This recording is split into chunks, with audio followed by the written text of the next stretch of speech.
दिल्ली की सरजमीन पे मैंने इंडियन खिलाड़ी अनुज कुमार को हराया और वहाँ पर पाकिस्तान का परचम बुलंद हुआ। इंडियन आर्मी के लोगों को जब परचम बुलंद करते देखा और पूरी जो इंडिया के वहाँ पर स्टेडियम खचाखच भरा हुआ था, वो तमाम लोग पाकिस्तान के परचम के एजाज़ में, कौमी तराने के एजाज़ में खड़े हुए और पाकिस्तान का सर फख्र से बुलंद हो गया। पूरी दुनिया में एक ओलंपिक का रिकॉर्ड लग गया और जो कई आने वाली जो ओलंपिक्स हैं उसमें भी ये रिकॉर्ड मैं समझता हूँ कि बरकरार रहेगा कि जब कोई खिलाड़ी मेडल जीतते हैं। मैंने खुद जब भी मेडल जीता तो कुछ दिन, चंद दिन बहुत ज़्यादा हाइप क्रिएट होती है। गुजरांवाला में 2 गेम्स जो हैं वो बड़ी ही ज़बरदस्त हैं, जहाँ जिसका बहुत टैलेंट है। एक तो आपको हमारे साथ किसी तारुफ के मोहताज नहीं, रेसलर इनाम भट्ट साहब मौजूद हैं। अस्सलाम वालेकुम इनाम भाई। जी वालेकुम अस्सलाम। इनाम भाई, सबसे पहले तो अपनी जर्नी के बारे में बताइएगा कि ये कब शुरू हुई और कैसे शुरू हुई।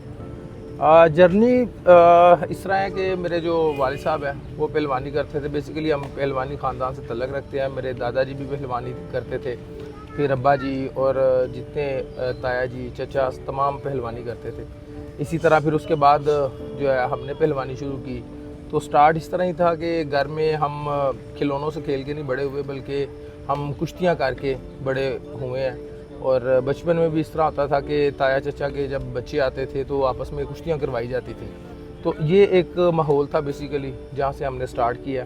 और उसके बाद फिर जब मैं तकरीबन 13 साल का हुआ, फिर अब्बा जी मुझे अखाड़े लेकर गए और उसके बाद फिर प्रोफेशनल जो है मेरी पहलवानी का आगाज़ हुआ। अपने मेडल्स के बारे में बताइएगा, अपनी जो कामयाबी है उनके बारे में। मेडल्स अल्हम्दुलिल्लाह, मैं जब अंडर 16 था तो पाकिस्तान की अंडर 16 खेला और 3 दफ़ा मैं अंडर 16 चैम्पियन हूँ। उसके बाद अंडर 20 में मैंने पार्टिसिपेट किया तो 3 साल मैं अंडर 20 चैम्पियन रहा हूँ। और अभी मैं अंडर 20 ही था कि मैंने नेशनल में भी गोल्ड मेडल जीत लिया। और इसके साथ साथ जो मेरा इंटरनेशनल मुकाबला था वो 2010 में कॉमनवेल्थ गेम्स था।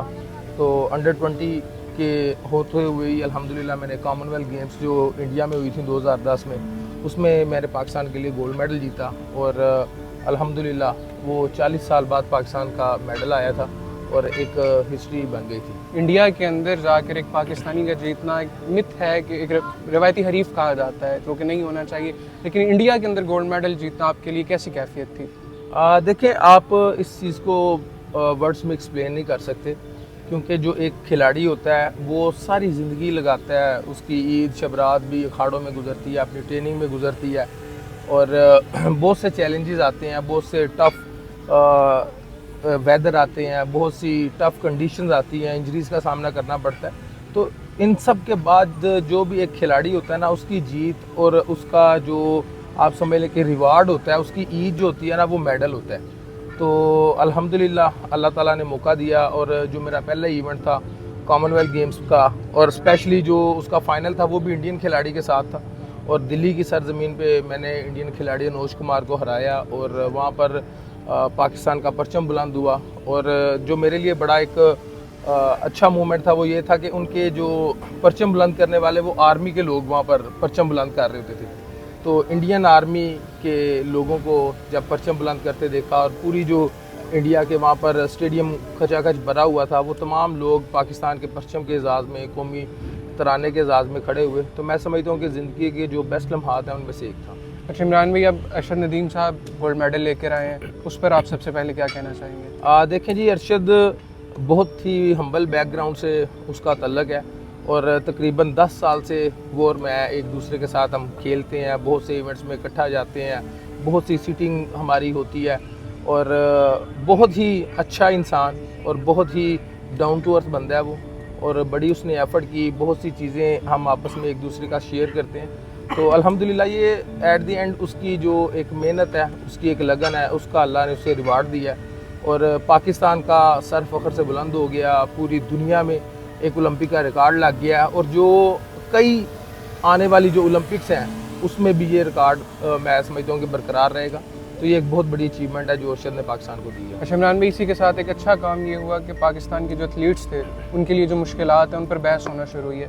तो आप एक सीनियर एथलीट हैं, अब तो हमें बताइए कि कौन कौन सी मुश्किलात एक एथलीट को पेश आती हैं? देखिए, आप ये माहौल देख रहे हैं जहाँ पर हम अखाड़ों में, और बारिश की वजह से अखाड़ा भी नहीं तैयार हुआ तो हम रेत पे प्रैक्टिस कर रहे हैं। तो यहाँ से ही बेसिक्स ही हमारी जो है ना वो डिस्टर्ब है। पाकिस्तान में स्ट्रक्चर नहीं है, हमारी जो ग्राउंड्स हैं वो इसी वजह से आबाद नहीं है कि हमारे जो खिलाड़ी हैं उनके पास उनको कुछ भी नज़र नहीं आ रहा। तो अगर आते हैं तो उनको आगे ट्रेनिंग का कोई स्ट्रक्चर नहीं मिलता। तो सबसे पहले तो स्ट्रक्चर नहीं है, उसके बाद हमारे जो स्कूल सिस्टम है उसने हमारे बच्चों को तबाह कर दिया है, क्योंकि जितना पूरी दुनिया में स्कूल लेवल से गेम्स जो हैं वो स्टार्ट हो जाती हैं, लेकिन हमारे प्राइवेट स्कूल आ गए हैं और एक एक हाथे के अंदर स्कूल हैं, बच्चों को इन्वायरमेंट नहीं उस तरह का मिल पा रहा। और उसके बाद जो उससे बड़ी इशू आ जाता है वो ये है कि जो हमारे खिलाड़ी बहुत कम तादाद में अगर पहलवानी या कोई भी गेम करते हैं तो उनके पास रोज़गार के मौके नहीं होते, उनको जॉब्स नहीं प्रॉपर मिलती, जिस वजह से बहुत से खिलाड़ी जो गेम कर भी रहे होते हैं वो डिसहार्ड हो जाते हैं। क्योंकि पाकिस्तान में आप देखें कि गुर्बत बहुत ज़्यादा है, महंगाई बहुत ज़्यादा है, तो अपनी फैमिली को सर्वाइव करना, अपनी गेम के लिए आपके एक्सपेंसेस होते हैं, तो इन चीज़ों को मीट करना बहुत मुश्किल होता है, जो कि बहुत यहाँ पर भी फुकदान आ जाता है। उसके बाद जो नेशनल लेवल के हमारे खिलाड़ी होते हैं उनको इंटरनेशनल ट्रेनिंग नहीं मिल पाती, यहाँ पे एक बहुत बड़ा मज़ीद ड्रॉबैक आ जाता है। तो अगर इन चीज़ों पर काबू पाया जाए तो पाकिस्तान के जो खिलाड़ी हैं बहुत अच्छा परफॉर्म कर सकते हैं, और इतनी कम परफॉर्मेंस की वजह भी ये जो इशू मैंने हाईलाइट किया यही है। मुआशरे में नाम ये देखा जाता है कि वालिदैन ऐसा नज़र आता है कि वो एंटी स्पोर्ट्स हो चुके हैं, कि कोई बच्चा अगर खेलना चाहता भी है तो उसे नहीं खेलने दिया जाता। उस पर आप वालिदैन को क्या पैगाम देंगे? देखिए, वालिदैन जो एंटी स्पोर्ट्स होना, अगर आप पेरेंट हैं तो आपको समझ आएगी कि ये चीज़ बिल्कुल उनकी नज़र में ठीक होती है, अपनी जगह वो हाँ जी, अपनी जगह वो ठीक है। वो ये देखते हैं कि अगर कोई खिलाड़ी 5-6 साल से, आप देखें ना हर इलाके में कोई ना कोई प्रोमिनेंट बंदा होता है जो जिसने एक ज़िंदगी लगाई होती है, तो वो उनके लिए एक रोल मॉडल होता है कि यार उस बंदे ने सारी ज़िंदगी लगा दी, वो तो अभी जॉब के लिए धक्के खा रहा है, तो वो तो दिन रात एक कर रहा है गेम के लिए, लेकिन उसको जॉब नहीं मिल पा रही, उसको कोई इवेंट नहीं मिल पा रहा। तो इस वजह से, इस माहौल की वजह से फिर पेरेंट्स जो हैं वो अवॉइड करवाते हैं। लेकिन मैं ये समझता हूँ कि ज़रूरी नहीं कि आपने खेल प्रोफेशनल ही खेलना है। अपनी ज़िंदगी को गुजारने के लिए, बच्चे को एक हेल्दी एक्टिविटी देने के लिए बहुत ज़रूरी है कि आप उसको ग्राउंड में लेके जाएं, और ताकि हम ये जो भी मोबाइल और टैबलेट्स आ गई हैं तो उनमें हम मोबाइल में और गैजेट्स में हमारे बच्चे जो घुसे हुए हैं, तो अगर हमारे बच्चे ग्राउंड में जाएंगे तो एक हेल्दी इन्वायरमेंट मिलेगा, जिससे उनकी सेहत पर बहुत अच्छे असरात पड़ेंगे, जिससे उनकी पॉजिटिव थिंकिंग होगी।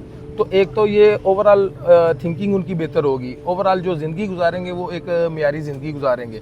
और इसके साथ साथ अगर किसी बच्चे में नज़र आता है कि वो गेम में अच्छा जा सकता है तो उससे बहुत सपोर्ट करना चाहिए। आप देख लें, अरशद की मिसाल आपके सामने है और दीगर नूर दस्तगीर की मिसाल आपके सामने है, तो जो हालात से लड़ते हैं, एफर्ट करते हैं, तो ज़रूर वो कहीं ना कहीं पहुँच जाते हैं। नाम भाई, एक और मसला वो ये है कि क्रिकेट बहुत डोमिनेट कर रही है दूसरी स्पोर्ट्स को, उस पर आप क्या कहना चाहेंगे? उसकी वजह क्या है कि जो दूसरे एथलीट्स हैं उनके पास पीआर एजेंसीज नहीं है या वो बिजनेस मॉडल नहीं है? क्या कहना चाहेंगे इस क्रिकेट के हवाले से? देखें, सबसे पहले तो यही एक सबसे बड़ा इशू है कि सबसे पहले तो हुकूमती फंडिंग उस तरह नहीं है जिस तरह दीगर ममालिक में होनी चाहिए। अगर मैं रेसलिंग की बात करता हूँ तो सालाना 15 लाख के बजट के साथ वो 1 साल मुकम्मल एक्टिविटी करवाती हैं फेडरेशंस। तो आप देखें कि 15 साल की तो इंटरनेशनल फीसेस चली जाती हैं।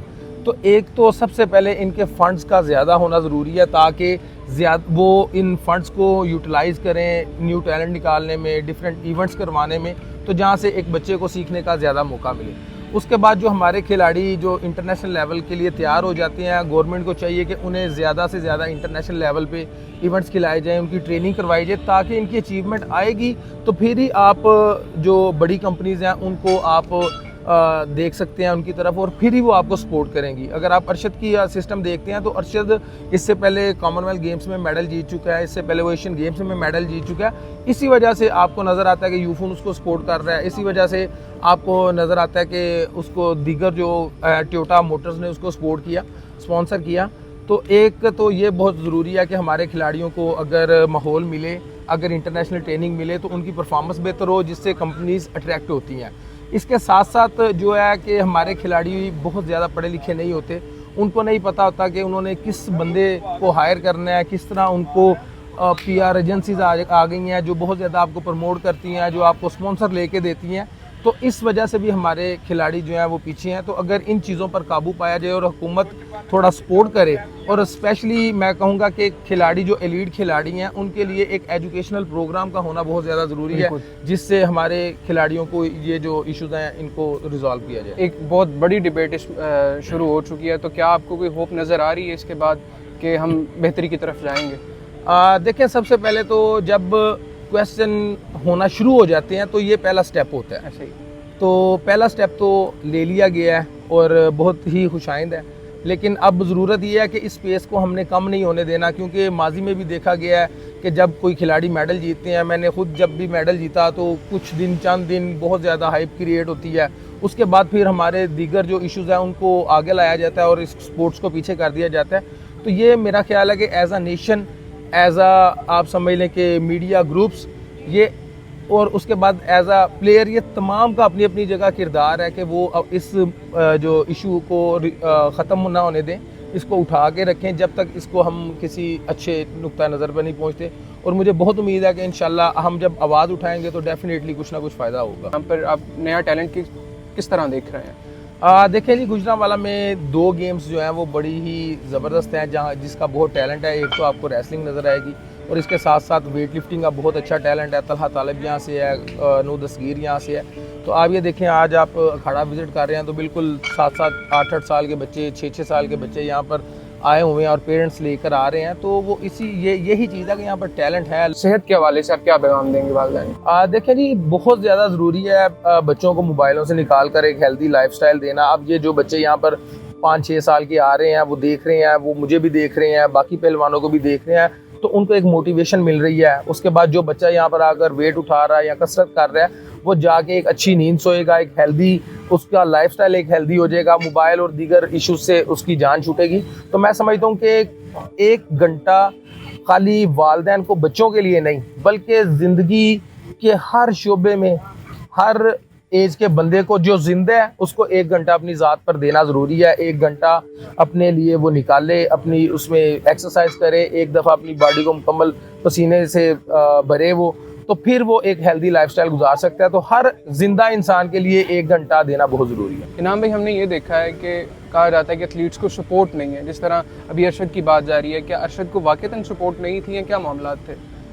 देखिए, अगर हम ये बोलें कि सपोर्ट नहीं था तो ये बिल्कुल भी दुरुस्त नहीं है।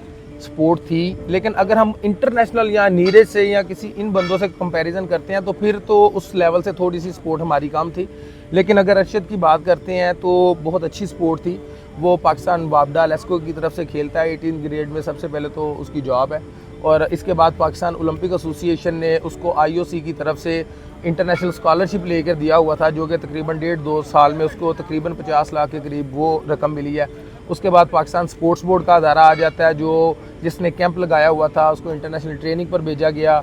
और इसके साथ साथ जो है काफ़ी उसको मुख्तलिफ जो उसने पीछे मेडल जीते कॉमनवेल्थ गेम और एशियन गेम पर, इस पर तकरीबन 1.5 से 2 करोड़ रुपया 1 साल 1.5 में उसने माशाल्लाह उसे मिला है। और इसके साथ साथ डिफरेंट जो कंपनीज़ हैं जैसे यूफोन है, टोयोटा मोटर्स है और दीगर जो कंपनीज़ हैं वो भी सपोर्ट कर रही थी।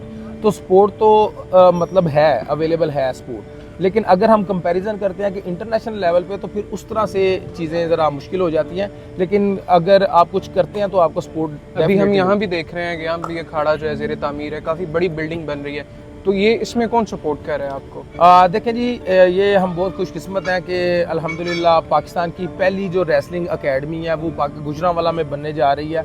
और इसका बहुत बड़ा क्रेडिट जो है वो पंजाब स्पोर्ट्स बोर्ड को जाता है।